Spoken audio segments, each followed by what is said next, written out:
Hello, and welcome to another episode of the Digital and Social Media Sports Podcast. I am your host, Neil Horowitz.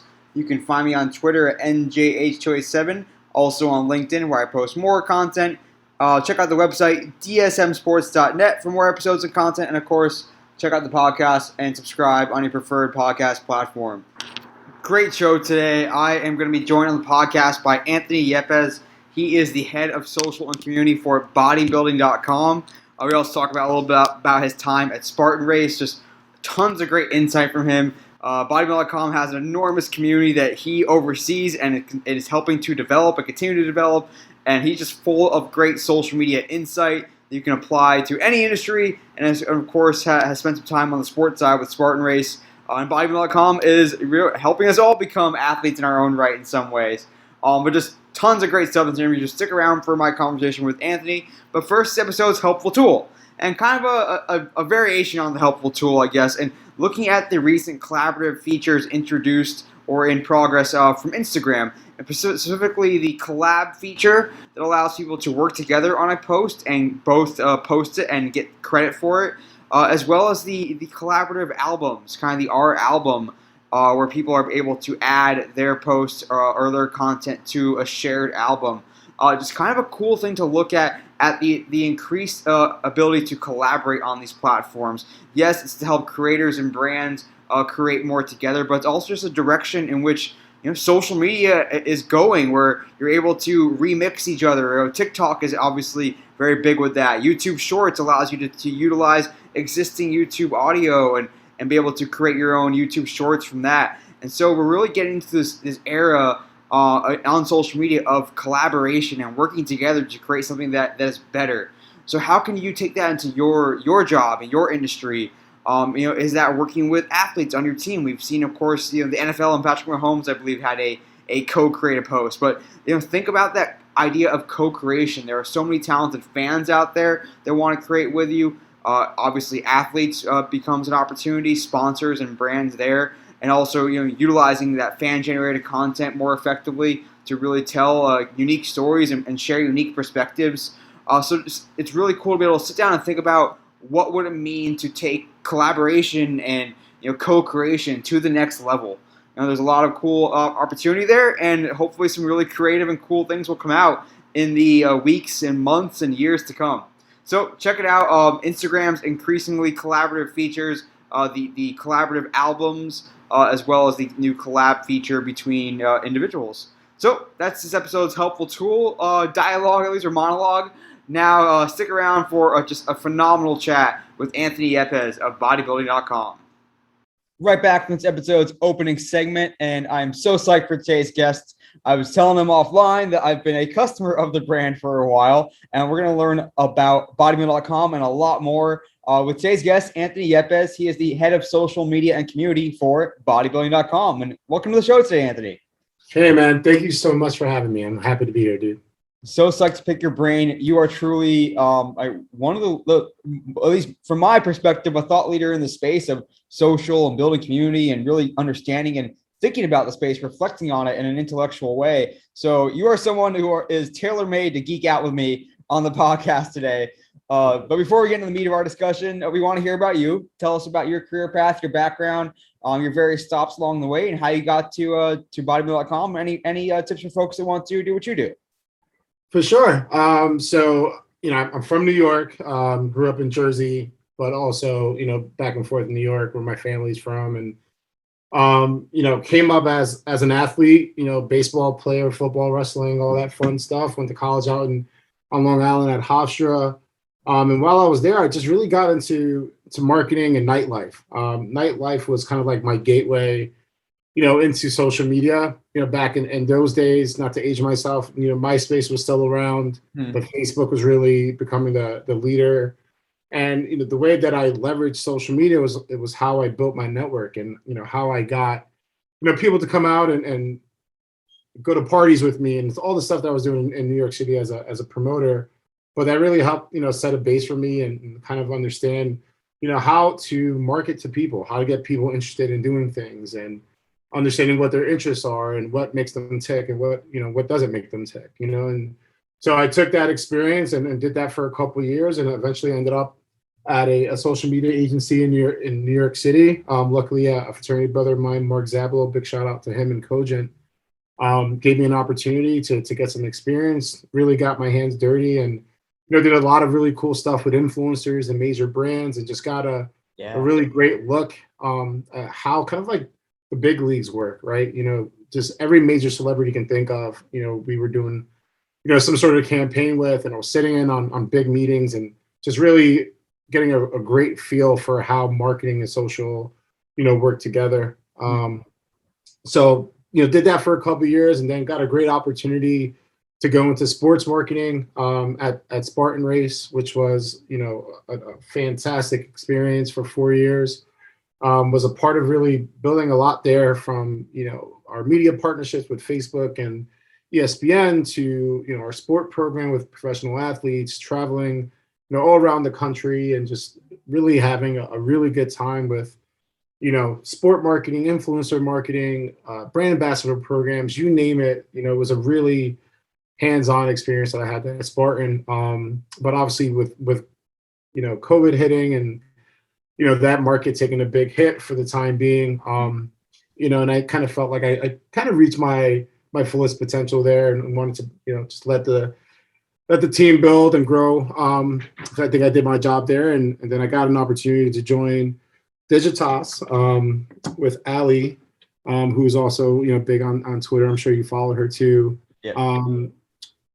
Got an opportunity to join there. Did some really cool agency stuff, but quickly figured out that I'm really a brand guy. Love to be on the brand side, working with internal teams, and just really hitting goals, and just really building a company from the inside out. So something came across just by chance through LinkedIn, to join the bodybuilding.com team. And, I got a chance to speak with everybody and understand what their mission was.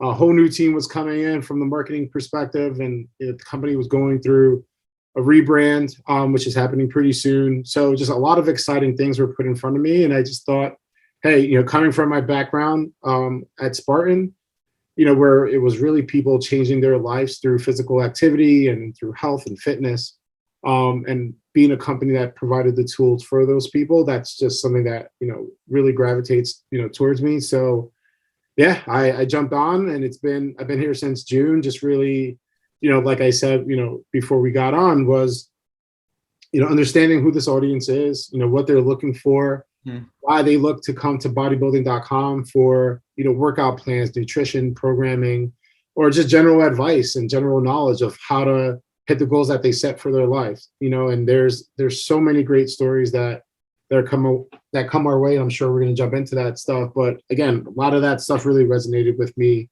on just being that provider and having like a purpose on social media of, hey, everything that we push out is going to help someone with the goal that they set. So knowing that, that's what the opportunity was, I took that and been having a great time here. Just so awesome. I love hearing that come up. And yeah, we're definitely, as I was geeking out to you before we even started recording, there's so many different ways that we can talk about bodybuilding.com and what you guys are able to do from just a brand and community and social perspective. But before we get into it even more, I want to hear a little bit like when you look back on you coming up in this game, and you're still young in your career as you go as well. What skills and experiences really helped you move up the ladder or really grow into the space?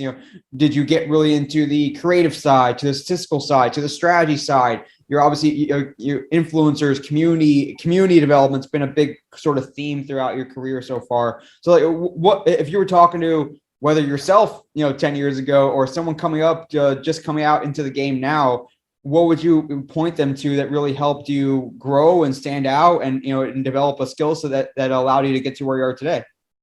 Yeah, I think it was a couple things.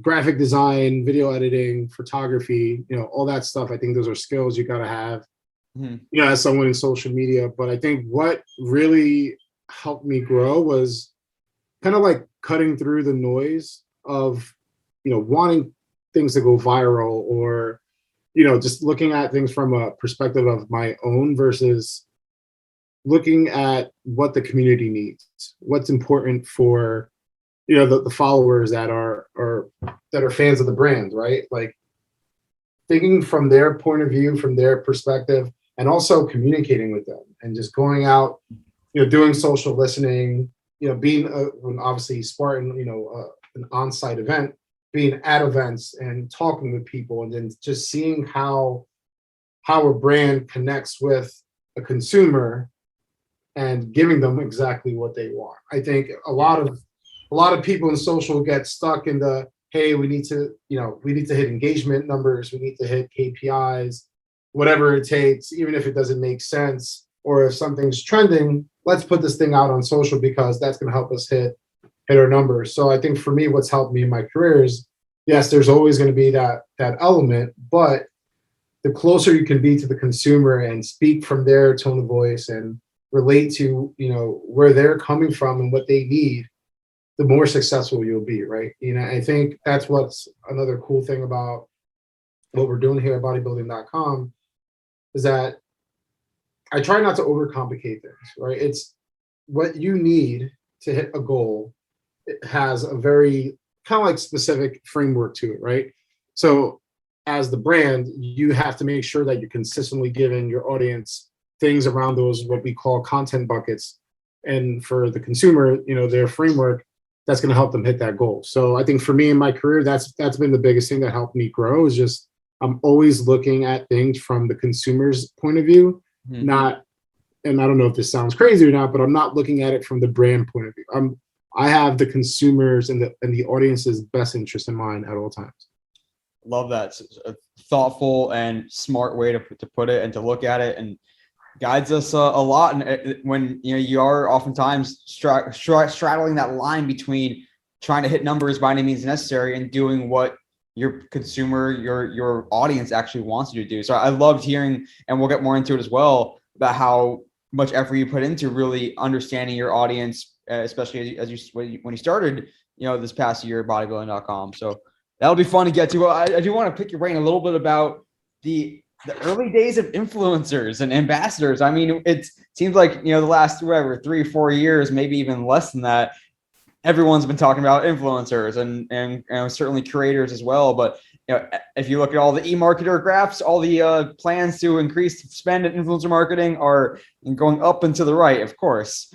So take me back though to the quote unquote earlier days when you were with Cogent, when you were starting out with Spartan Race and their influencer programs. What did influencer campaigns look like then? How did you find influencers? Like take us inside what it meant to do influencer marketing then, and maybe how you've seen it evolve to more modern times. Yeah, I think, back a couple of years ago, I mean, this is 7 years ago, maybe, or so. Celebrities were pretty much your influencers, right? Anyone that had major clout within a certain industry, whether it was entertainment or music or television or media, that was typically the way that, influencers were leveraged and the way that they were identified, and from past experience, it's, a lot of the brands who wanted the attention that those influencers had for their brand, you needed big budgets, right? Like you needed a couple hundred, six-figure budgets, if not millions of dollars, to get some of these celebrities to work with you and create content or show up at your event, and do a red carpet thing. So I think that was where it was. And obviously I think we've all seen over time that that's changed a lot. Some now, I think the biggest thing and something that I did at Spartan was finding micro influencers, right? People that have influence with their audience and their community, and even at a smaller level, but of higher return, right? So like someone with maybe 1,500 followers still can be a micro influencer, still has, influence on a group of people, but maybe it just has a larger impact. They're getting higher engagement, their engagement rate's higher, their group of people trust what they're putting out in front of them because, they know that person on a personal level, and, they take what they say seriously. So, I think from Spartan to where I am now at bodybuilding.com, still using that same thought process, right? Like numbers to me, as far as followers, great. If you have a lot of followers, that's awesome. But if your engagement rate is low, that's not going to be helpful, right? So it's more looking for those people that have a really engaged audience, make great content, and they understand the process. Like for us, and I think a lot of people around, you know, having content is not easy, or finding content is not easy, and creating content is not easy.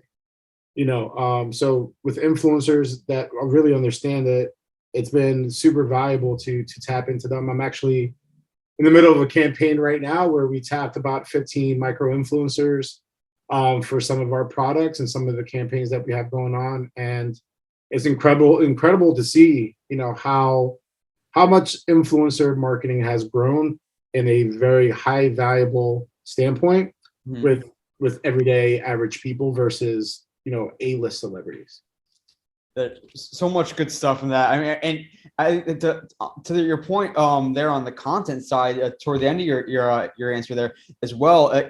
We oftentimes, or maybe not we, but too often there's how many sales of this influencer post drive, or if even affiliate came in, and there's so much more to it there. Where if an influencer is creating content, that is extremely valuable in and of itself, because otherwise you are paying someone else to create content for you, or you're going to an agency or doing an elaborate shoot or whatever it might be. So like that's value right there. And then especially when you get to the micro influencer level, it's someone that knows the audience that you're trying to reach, and they're not just some major celebrity with a very broad audience. Sometimes you want that, sure, but if you know the audience you're trying to reach and you can connect to someone that connects with that audience, then I mean, shoot, if you can convert 10% of their audience versus 0.1% of a larger audience, which is more effective? It's not a black and white answer. So there's so much interesting stuff there. And yeah, do you guys look at it that way? Even at bodybuilding.com or at Spartan Race, of, what's all the different ways we can activate this influencer, whether it is through a direct sale, through an email capture, through help us co-create content with us. Are you trying to look at like what's a 360-degree influencer campaign look like today?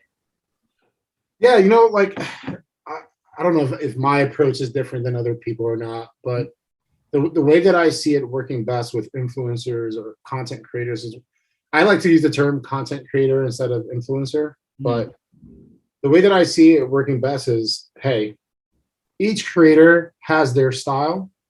They have their personality. They have the way that, they approach it. Let them be creative. Give them the flexibility to be who they are, but inject your brand into their process, right? So, I try not to like say, here's a very detailed script of how I need you to activate this campaign, and I need this product placement here.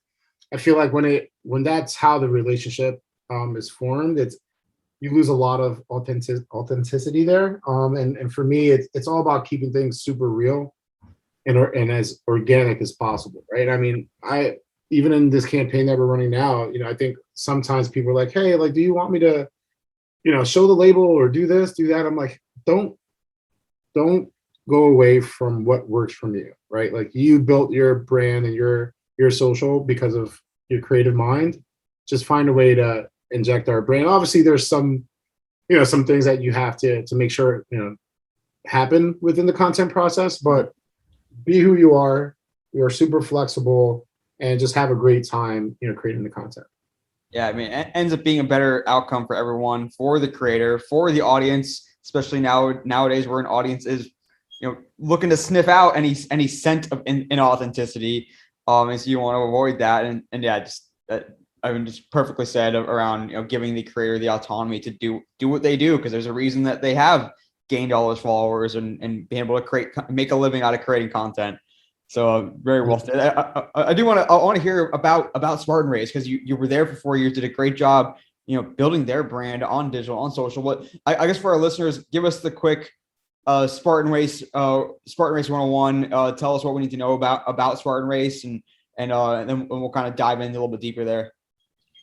Yeah, I mean, during my time there, the brand was really gaining in popularity. At that time, I believe maybe in a couple different countries, and US was our dominant country, at that time. And then, over the years expanded to over 40 different countries, and just, I think, over a couple million racers per year.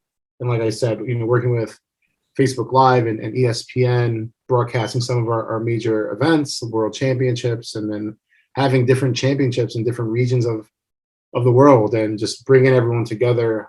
When I was there in Lake Tahoe for 3-4 years for the World Championship, and having everyone out there being a part of that whole weekend, basically like the Super Bowl of obstacle course racing. So I mean, the big thing about Spartan while I was there was the community aspect, right? And this goes back to what I was saying about the social listening and really engaging with your community, and that's how you win on social.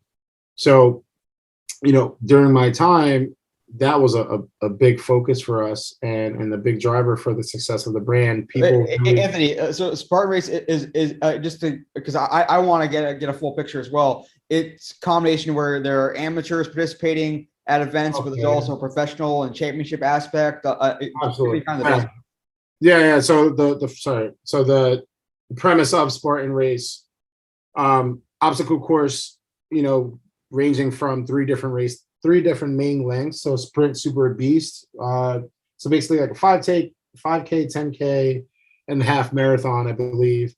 Mm-hmm. So where average people, anyone, all different age groups can go out and test themselves against each of those distances. And the whole objective is to earn your trifecta, which is getting a medal from each of those individual races. Mm-hmm. Then along the course, you have anywhere from 20 to 30 obstacles that kind of really test your full body strength, and then also your mental strength and endurance as well. So yeah, that's the premise of it. And there's the amateur version, and then there's the professional athlete version, though, who people who dedicate their lives and their training to being the best, and both on the male and female side, who competed separately and competed in a series of races throughout the year, and qualified for national series, and then went on from there to world championships.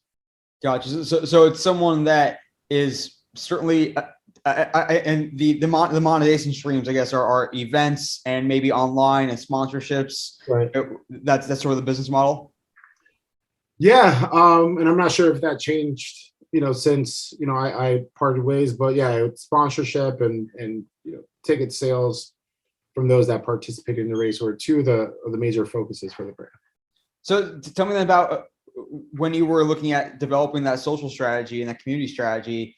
What did it mean to build a community for Spartan Race? Was it a community of competitors? Was it a community of people that enjoyed this lifestyle, that aspired to compete? Like who was that audience, and how did you go about connecting them?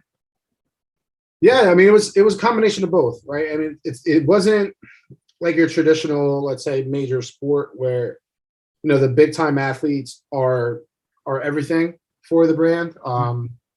It was a heavy mixture of the everyday average person and their stories, and what they needed in order to to feel confident about taking on this major goal, right? Like the races that they competed in, they understood how hard it was going to be, and the amount of pride that goes into signing up, showing up, getting through the race, and completing it was insane. I mean, people would tell you amazing stories of how they overcame a lot of difficult things in life because of the brand and what the brand kind of instilled in your mind, which made it really, really cool to put together a social strategy for that, right? Because it's not just about running and jumping and climbing and throwing things. It was about everything that happens before you get there. Mm-hmm. And so being able to tell those stories of those people, then also obviously still focusing on the fun aspect, right? And the challenging aspect of the obstacles themselves and the courses, and doing a lot of behind the scenes work. But where we spent a lot of our time and that we really appreciated was sitting down with, these community members. We were working with a company called Airstream to have those big silver trailers. Have you ever seen those before? Yeah. And we had a, interview series that we developed with them, sitting down inside the trailer. They were set up on site at some of our races, and just sitting down and asking questions and just getting to know people, and the emotions that would come out People just being full tears telling us their story of how they overcame alcohol abuse, drug abuse, domestic violence, like, just every kind of struggle that you can think of. People from all walks of life will come in and become part of the Spartan community. So yeah, I mean, just being a part of that kind of approach to social is incredible, right? I think you see that a lot with some of these brands that are really about lifestyle and culture, not just about a product or a sale. You know what I mean? So Totally. that was really awesome. And then like being able to take that experience and that framework and bring that here to bodybuilding.com that shares a pretty similar audience in the sense of they're very passionate, they're very goal oriented, and everyone is doing this for a very important reason to them. And you as a brand have the responsibility to, one, give them all the tools and resources that they need, and then two, celebrate those people and tell those stories and let other people see like you're not alone. There's people just like you that are going through this and they're getting through it. They're changing their life. They're losing that weight. They're gaining that muscle. They're becoming stronger mentally and physically. And you can do it too. Yeah, and I mean, there again, so many different directions we can go into the, and I love thinking about just the value of that deeper brand engagement. And it's easy to get into the digital marketing weeds, and everything has a number on it and a statistic on it. But there's that emotional connection and investment that what comes after the sale, I guess, is how someone really becomes almost an evangelist for the brand. Someone says, "Hey, Spartan Race changed my life. I think you should join me and do this too." Or, bodybuilding.com has all this incredible content to help you get started in your fitness journey. Check it out. It taught me, it can teach you. So it's like, how do you create first form those connections and then create those evangelists and making that brand a hub for all those stories, all that content, all that community that you ultimately want to see accomplished. So that's what it feels like to me from as an outside viewer, is that it's not just about selling you to come to a race or selling a product on bodybuilding.com. It's having it become part of your identity almost, and having you become a brand evangelist. Yeah, absolutely, man. I think people now more than ever, especially on social media, right? They understand like brand content, right? Like when you see a post from a brand, you can read through the lines very quickly. And I think the brands that really stick out are the ones that don't approach social from like a sales perspective, and they really are social and what social is supposed to be. And it's about connecting with people and telling great stories and really coming at things from like a real perspective. So I think the more you're able to do that for your brand, and obviously I'm trying to do this every day at bodybuilding, the more you build those evangelists, like you said, and the more that people trust you as a brand, and they get excited to see your content. If you're putting out things that are just self-serving and it just comes off like just not authentic, you're going to have a hard time on social media. And I think now more than ever, people are really demanding that, like, right? Like they want you to talk to them like a human being, not like a brand that's coming at you with a script that was formulated and in an office with 5 people at a table. Like, no, come talk to me like you're my friend. Talk to me like what I'm going through. Obviously, there's some limitations there here and there, but the as real as you can be, the more success that you'll see on social. Yeah, I'll put my B2B hat on almost for now, just to make a quick analogy, because I've spent time now working with startups, and there's a customer success person and a customer support person, and so it's almost like I can go to bodybuilding.com and I might have a question about a website functionality, like, hey, how do I sign in? And that's one question, but there's another deeper question of, hey, how do I, get rid of my love handles or whatever it might be? And that becomes a whole open frame for conversating. And you're not just looking to help someone buy something. You're looking to help someone, accomplish their goals or do what they came to do. And there's a deeper element there, a deeper engagement there that we're still trying to figure out how best to measure across the board. But just being able to appreciate that is always a start. Absolutely. I want to hear about what it's like to start at a big brand like bodybuilding.com. I mean, you mentioned that you guys are planning a brand invigoration or a rebrand, however you want to characterize it. So, but tell me, because I liked hearing about this a little bit when we chatted offline. What's it like to jump into a brand, to get to know everything and anything, especially when you are charged with part of your title as head of social, but also head of community, and when you are going to steward that community, how do you go about building understanding that brand front and back, and also more importantly, understanding the community and all its various elements and cohorts? It's fun, it's exciting, but I think you have to trust yourself and your experience and your expertise, right? So coming in, understanding like, hey, all right, I have a very large social community, to work with here. There's people that are coming to, our socials, and they're expecting a certain quality of content, and maybe there's more that they need, right? So during my time, my first couple months, it's been a lot, like I said, about just like my general approach, engaging with this audience, listening to what they're saying in our post comments, and even going back to to content before I got here, and just seeing kind of like what was the vibe, right? Like what were people asking for? What was their tone of voice? Like what do they feel was missing? And then really going across channels and just doing a lot of engagement and just asking questions. And I think for social, just in general, general statement here, I think for brands, a lot of us are scared to ask our followers question. And, and I don't know why people are like that, right? I think the best insight you're going to get are from the people that are following your brand and the people that are customers of your brand.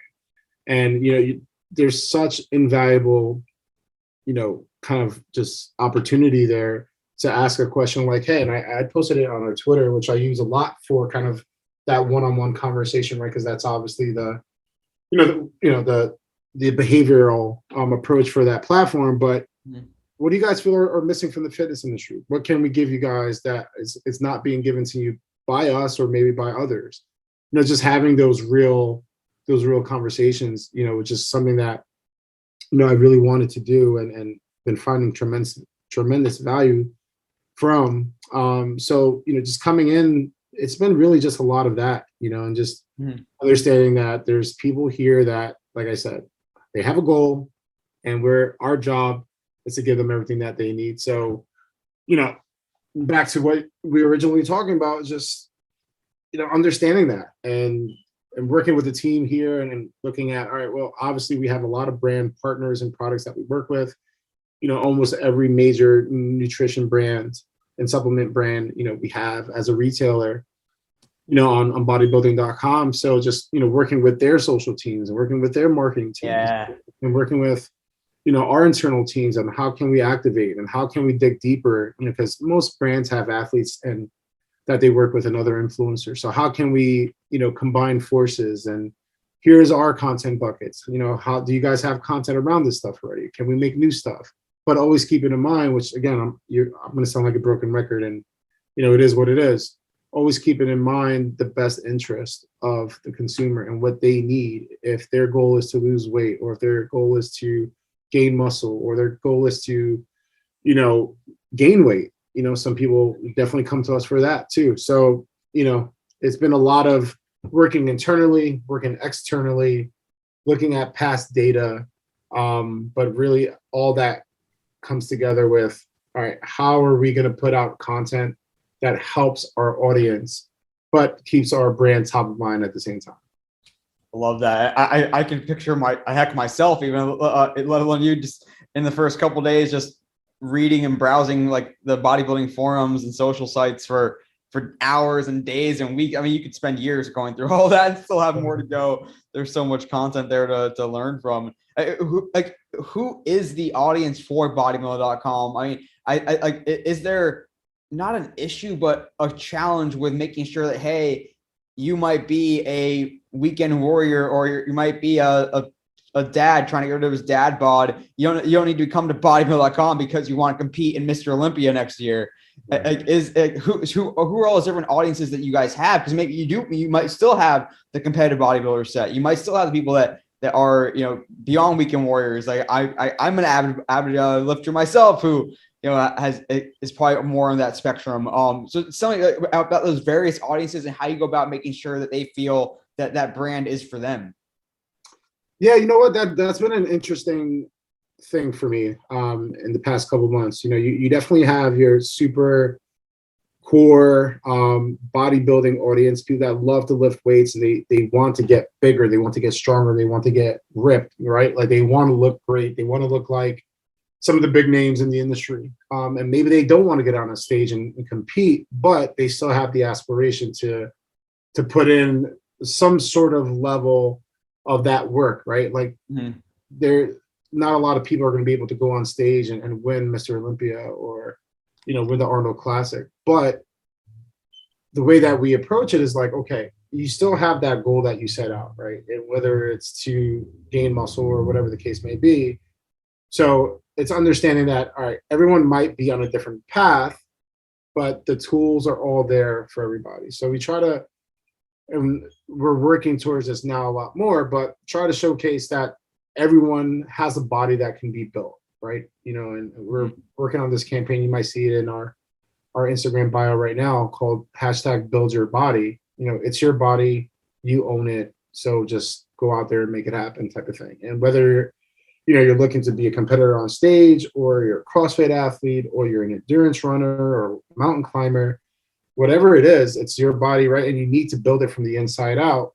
So we are going to give you the content to help you get there, right? If you really need to focus on your macros or your oxygen intake or your flexibility and mobility or your grip strength or whatever it is, right? So we're understanding that the fitness industry is very large. There's a lot of people that want different types of things.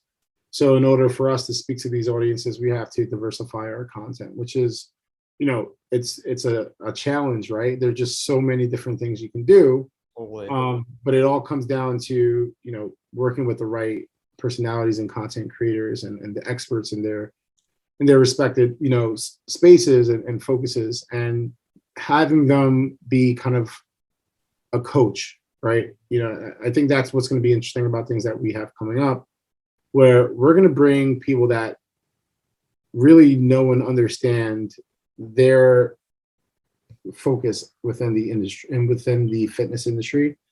And we're going to bring them to our platforms to educate the audiences on, hey, here's what I specialize in. Here's how I do it. I'm here to coach you and educate you. So I feel like, that's really our approach. And, I can't speak for others, but I think our approach is to bring the right personalities to your brand, to your platforms, and let them be the educators and the coaches, for the audiences that you want, to get in front of. Yeah, I definitely like that. Can appreciate that, of making sure that you are having a way to serve all those different audiences in a credible and valuable manner. We have a couple minutes left here with Anthony Yepez, head of social and community for bodybuilding.com. I want to make sure that we do touch on the community building element, because I mean that, especially I think the last year, 2 years, whatever you want to characterize this lovely pandemic we've all been going through, it really did a lot for online digital first communities, and people wanted to find a way to connect. And social and digital have arisen even more so through Clubhouse, through Discord, through all these different ways. Facebook groups has continued to grow as well. And we alluded to at least the community on bodybuilding.com's owned platforms as well, with the forums that I used to was joking I used to peruse back in high school and even still recently through college and beyond. So when you think about community development in your role now with bodybuilding.com, what does that look like? Are you like, is engagement and community on the owned and operated different than engagement and community on social, let alone across different platforms where you have different audiences, and even the conversations that you may not even know are going on subreddits here and there that are beyond your scope, or in the YouTube comments of various videos?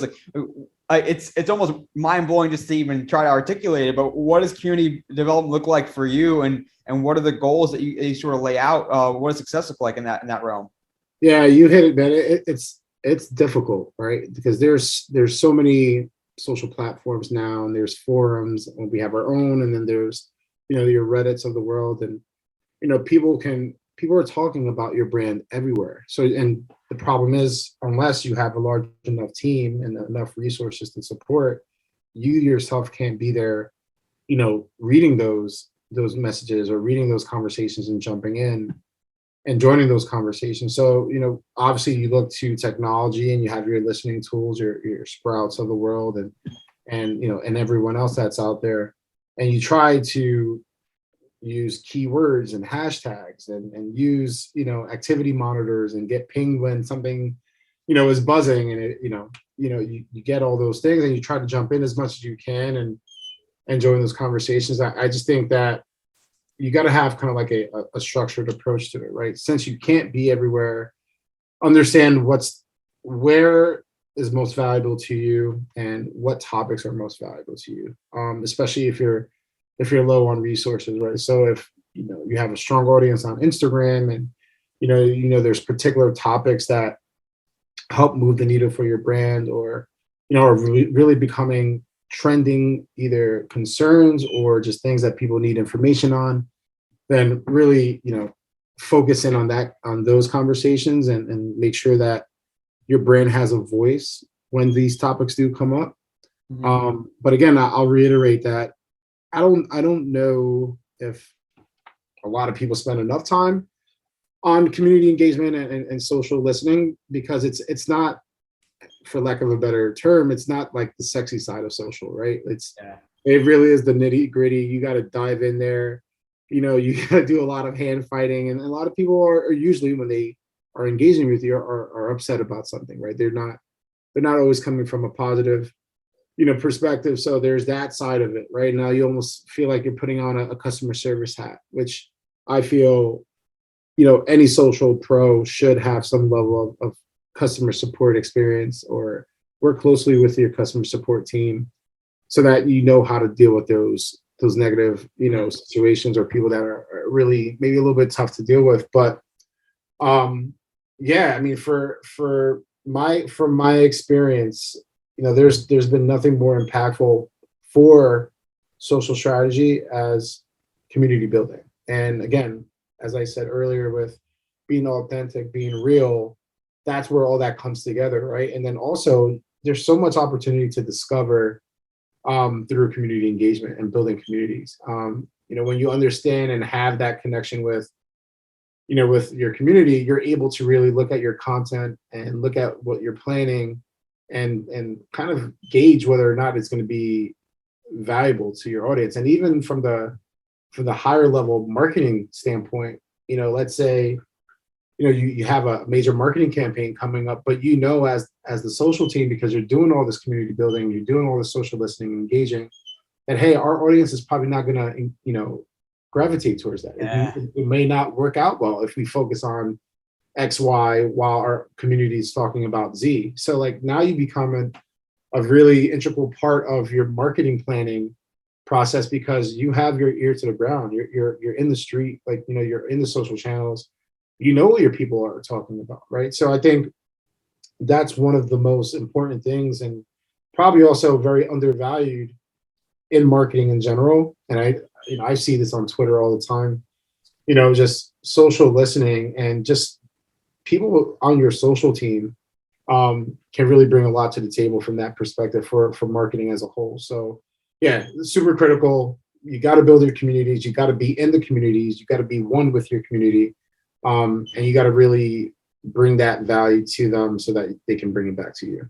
Yeah, you put to words there something that I realized early in my own social media career, that they're just by being in it every day, seeing every comment, every tweet, every post, every engagement, that you internalize so much intuition almost for that space. And you do have that instinct for this is going to hit, this isn't. Yes, there's data to help inform that, but it's almost like you look at, you and I both play baseball. It's like, how do you marry the data with the gut feel from being around it every day? And there's an art and a science to it on both sides. Yes, you have your Moneyball statistics, but you also have the gut of knowing and watching and seeing every pitch, every whatever analogy you want to use. Like I get too deep sometimes with my analogies, but it's so true, man. Absolutely. When you look at community, one last thing, this episode shareable stat coming right up. Um, are you guys ideally looking to start conversations and kind of be that not megaphone, but just that leader of, hey, here's something that we can engage about, or more so let's listen and find conversations that we can either learn from or supplement or add value to, like, hey, you guys are talking about how to you can't squat because you have knee problems. Here's an article we wrote about other exercises you can do. Like, how much is it owning the conversation and starting conversation versus and initiating it versus participating? Yeah, I would say it's a healthy mix, right? I mean, we have obviously our owned content, our editorial content that's around a lot of the things that you just mentioned on how to do X, Y, and Z, and or how to recover and work out through injuries or prevent injuries or build muscle. We have so much stuff, right?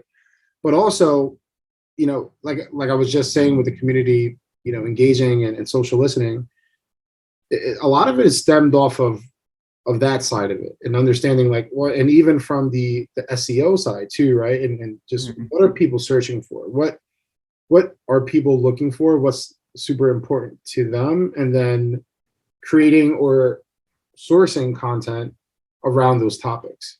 For a brand that's been around this long, 20 plus years, and having thousands upon thousands of articles and videos, our YouTube channel is just a great resource for a lot of this stuff. We can always go back and kind of pull from the inventory and say, all right, well, if people are looking for ways to build muscle and lose fat, we have that stuff, right? But then if there's a conversation that's happening on social that maybe is a new thing, then that's where content creators come into play, and that's where you got to get creative and and try to tap the proper people to come in and bring that content to you with that shared voice and get that stuff out to your audience so that it's something that they're asking for, is valuable to them right now and this time, it's relevant, and it's going to be impactful. Yeah, no, I love thinking about how that concept extrapolates to across any industry. Like, what is your audience and desired audience, talking about, and how can you help, further those conversations or add value to it? And that's the key. That's better than any content strategy you can ever come up with. Is ultimately it comes down. We're going full circle. It comes down to knowing your audience and serving your audience, adding value for them. Absolutely. All right, then we're gonna have some more fun in our drop set segment, but first, episode's shareable stat coming right up.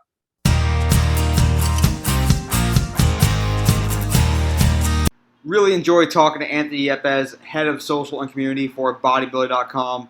I'm a customer. I've hung out on their forums, as I mentioned in the interview. Also, I've read plenty of articles over the years and I've bought products over the years.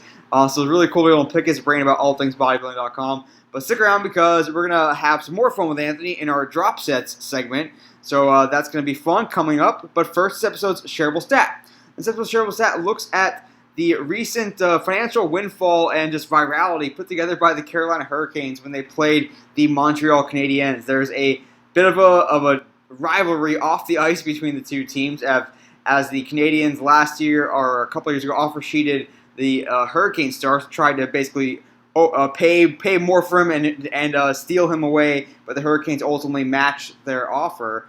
But this past offseason, the Hurricanes offer sheeted one of their players and ended up signing him. So there's a little bit of a rivalry. So that's the backdrop for the first time they played against each other this year with the former Canadiens player. And the Canadiens are also known as the Habs. So long story short, after the team won, they tweeted a viral tweet that pointed fans to didthehabslose.com.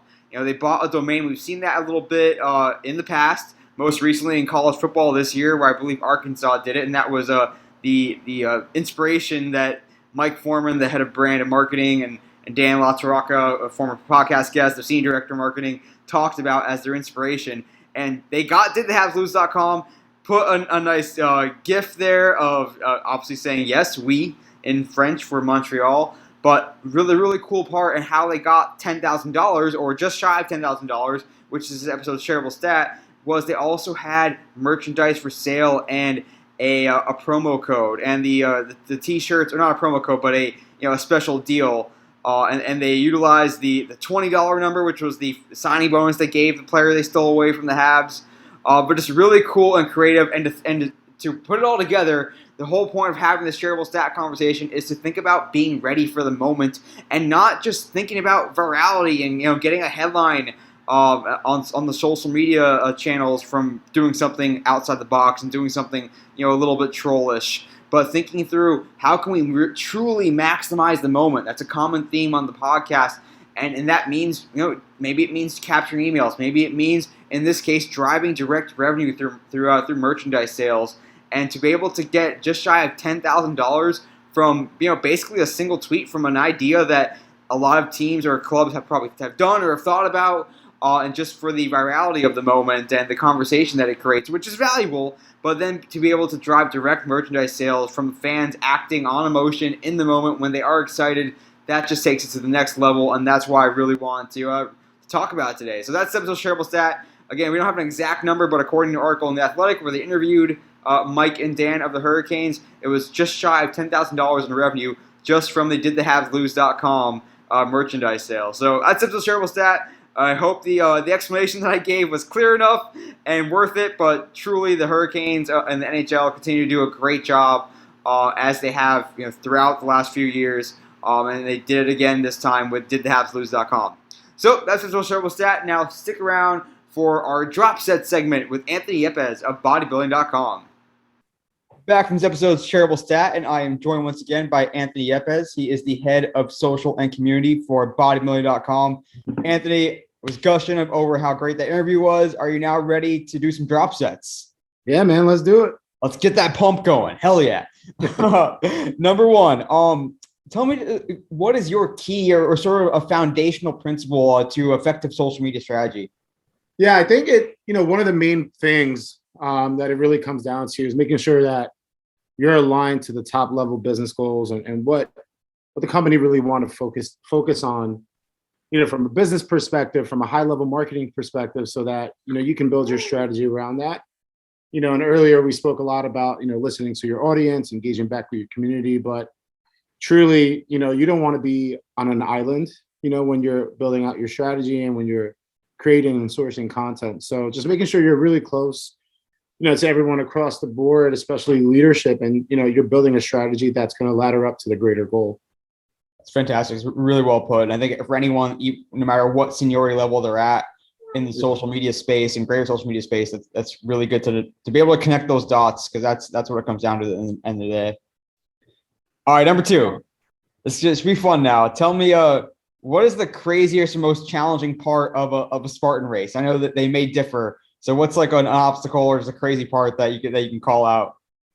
Yeah, so I would say probably one of the toughest parts about running a Spartan race from my experience was definitely, the super steep incline, going up mountains. Basically, like if you're a skier, you understand like black diamonds and all that other stuff. So I mean, that was basically what, you were dealing with, running Spartan races at certain courses. And honestly, if you weren't, ready for that stuff and you really trained legs and trained endurance, you could make it up there. It might take you a while, but you'll be hurting halfway through the race and find yourself cramping up and trying to eat salt packs and, mustard packets and all the other things that help with cramping. But yeah, I mean, aside from obviously like having to climb ropes and carry heavy stuff up, up and down the mountain. Yeah. Just those inclines, man, those things could crush you.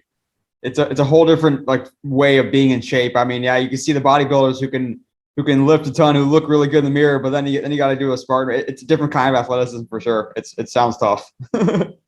Yeah, I mean, we had a lot of bodybuilders come out, a lot of people in the weightlifting world, CrossFit too.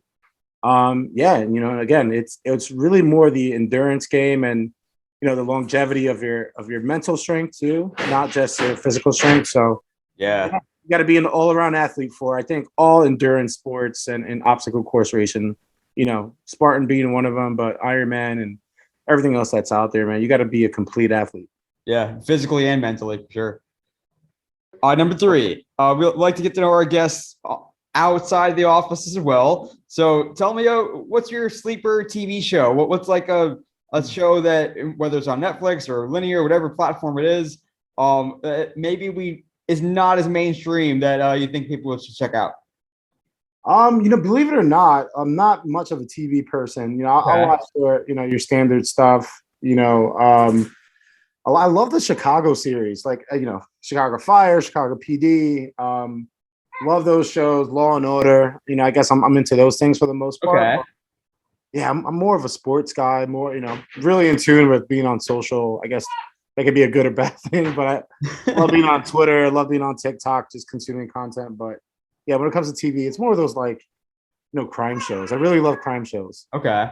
I mean, frankly, for me, like half the TV shows I watch is just so I can understand all the memes on social. No, seriously, same here. Number four. Tell me the last significant. It can be a big one or something minor. Just the insight or revelation you had when it comes to social media. Yeah, I think one of the most recent ones is that no matter what you do, like it always comes down to the content. So like if you don't have good content, it doesn't matter how many times you post, what time of the day you post, like all those hacks that people talk about, if you don't have the right content for your audience and if it's not prepared the right way for the platform that you're posting on, it doesn't mean anything. I think a lot of people get hung up on, hey, I need to post 3 times today, or I got to post at 8:30 a.m., or I got to post this, that, and the third. No, you just need the right content, and you need to make sure that it's structured properly for the platform that you're posting on. Yeah, that's a good one. It's something that's overlooked too much when we can get bogged down in the numbers and all the project planning and campaign planning and post planning, and you forget that it comes down to the content. No matter what time you post or what day or whatever you do, if the content's good, it's gonna work.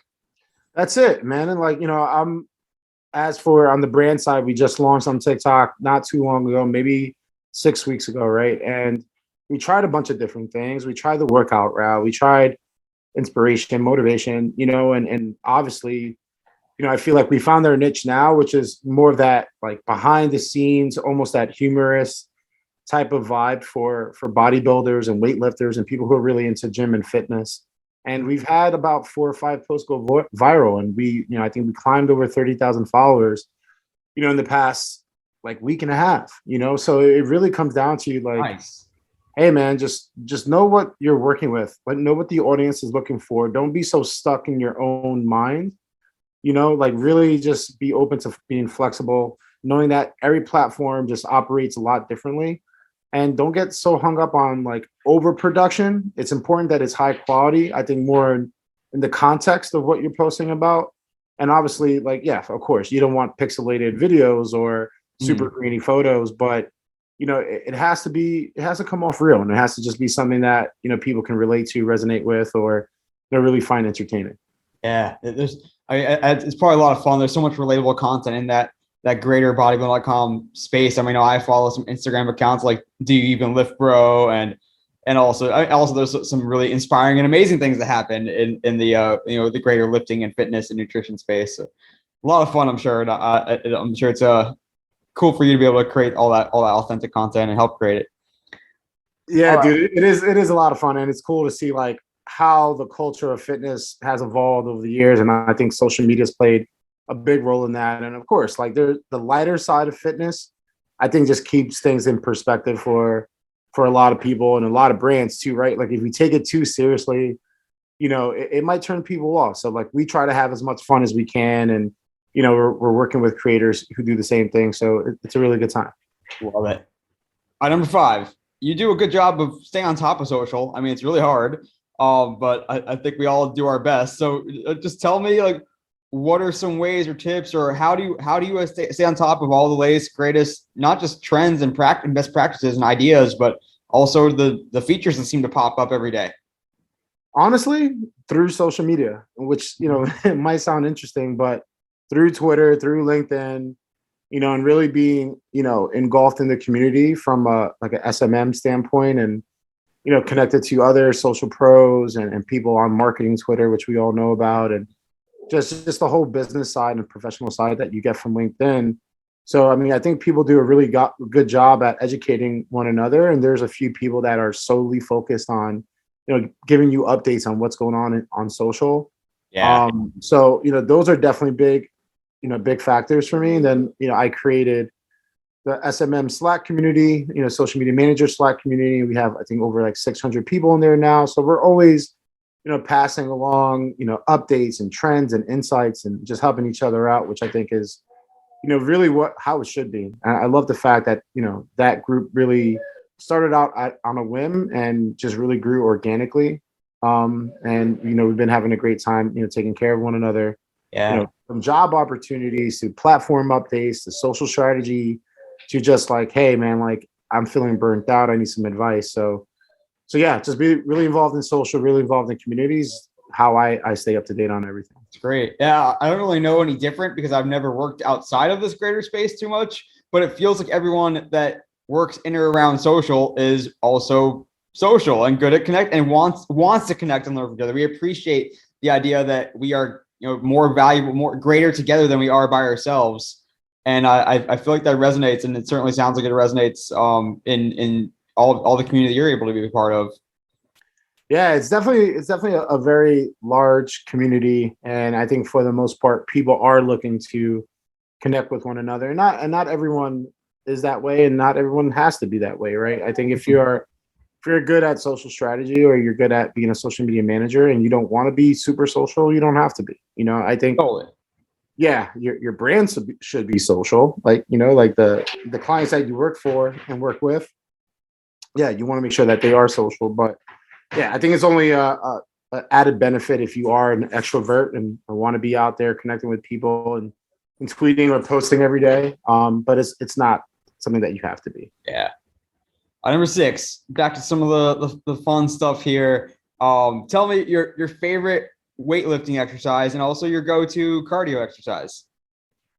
I would say probably like any sort of like chest benching, dumbbell presses, flies, things like that. Just because I've always been like a strong upper body guy. I played football my whole life and wrestled back in high school and baseball and other sports. So just always, anything upper body's been always my thing for strength wise. Mm-hmm.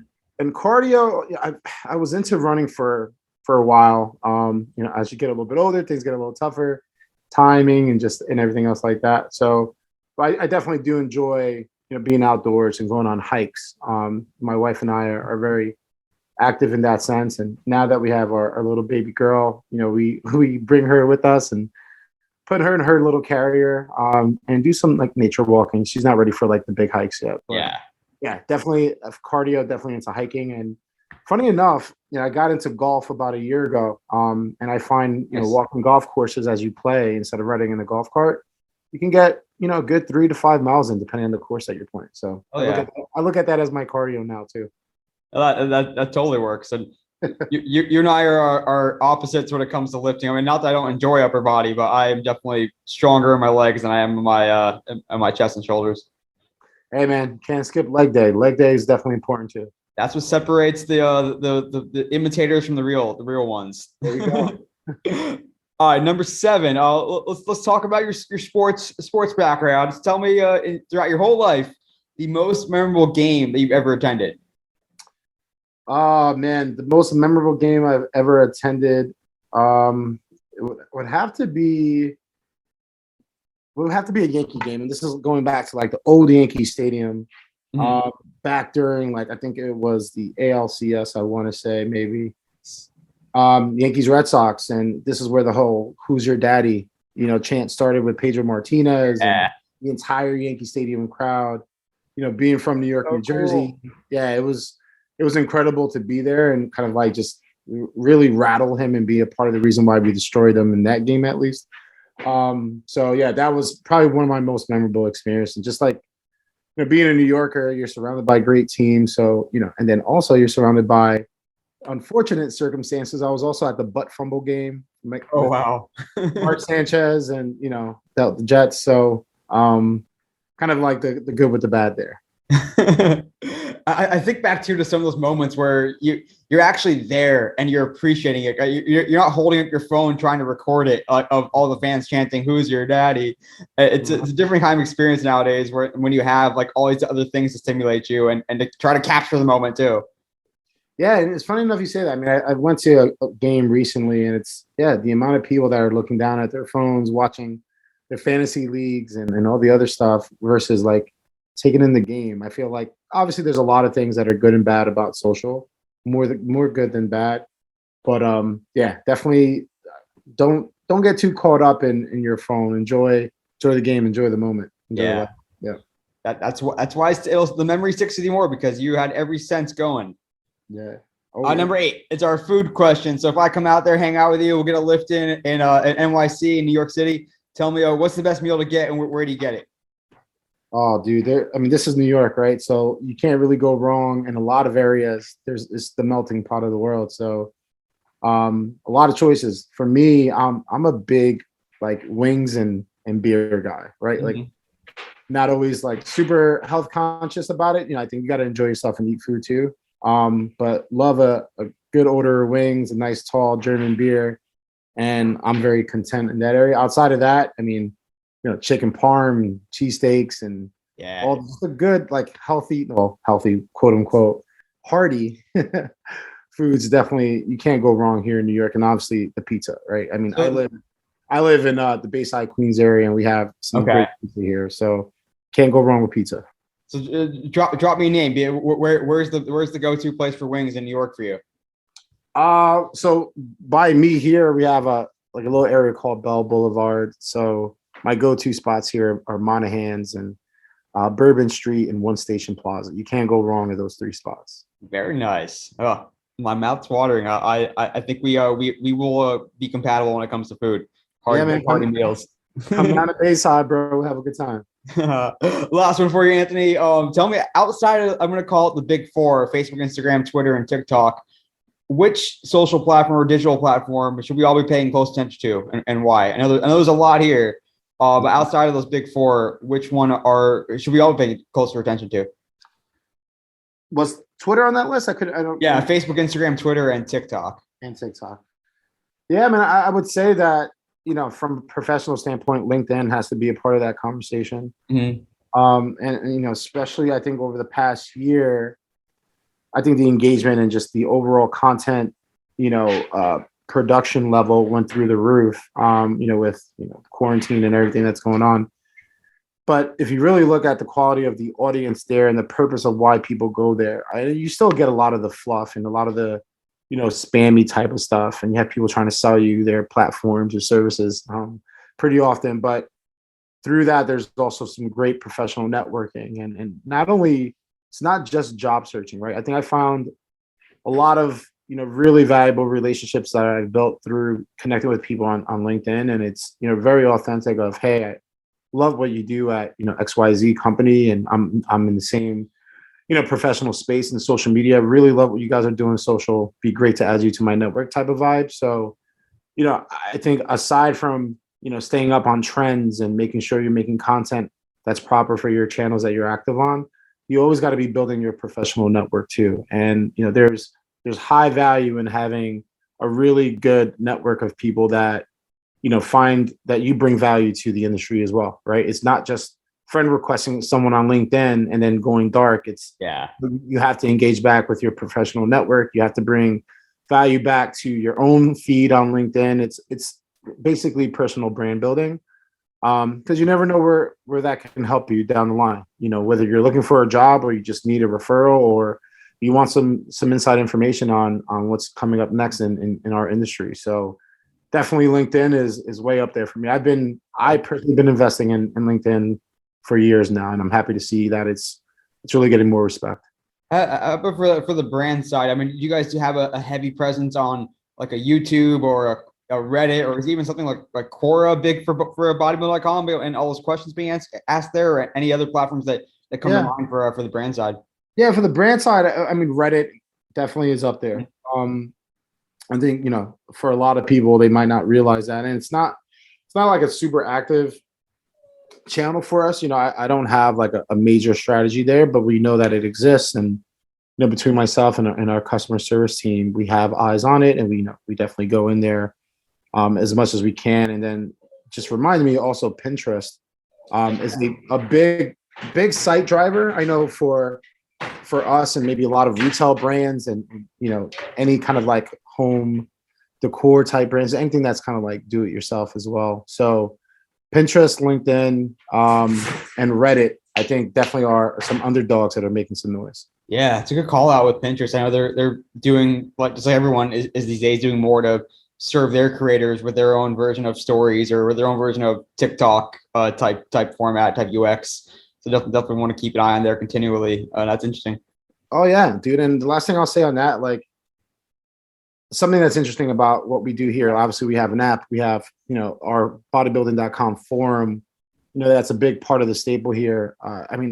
With what we saw happen recently with the outage, on Instagram and Facebook, it's super important to build almost your own social community, like through your own, properties, whether that be your application or your website, and you just have a hub where people can join a community and talk to one another, and share stories and just share things that they can relate to.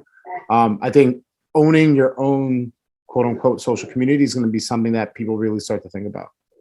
That's a great call. So something that I talked about when I had Olivia from the Athletic on recently on the podcast, and because they have a similar internal owned and operated forum. They also have conversations that they're participating in and fostering outside of the athletics platform. So definitely an interesting dichotomy for you to manage. Yes, it's great to be having your audience to have conversations no matter where they're happening if you participate. But there's certainly, as first party data gets more important, and even just having more visibility, and time on site and all that, like the own and operate is only getting more important by the day.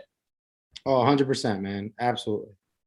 All right, Anthony, had a great job with your drop sets. You should be fully pumped now.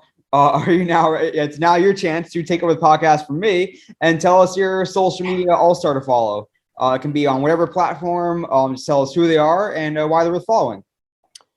Yeah, I mean, listen, man, there's so many people out there, right? And I think I don't want to name a million people on this list for you, but definitely, big shout out to, Ali Wassam and Tatiana Holyfield and Charles and Jason, a lot of the people that I've been working with and talking to and just vibing with over the past year. And a lot of us are in that Slack community that I managed, that I mentioned before. So, I definitely recommend if you're not on Twitter now and engage with the, SMM community and the marketing Twitter community, definitely jump in on there. There's a lot of great people, Alexa and Christina, and there's just tons of people that you'll come across, and it's really quick to see, who these people are. I know you saw those tweets with the circle of friends and the people that are like they're all stars. Yeah. Those things are gold, and I have lists on my Twitter that you can follow of a lot of, the very knowledgeable social media pros out there. Another social pro obviously has a podcast called Social Pro.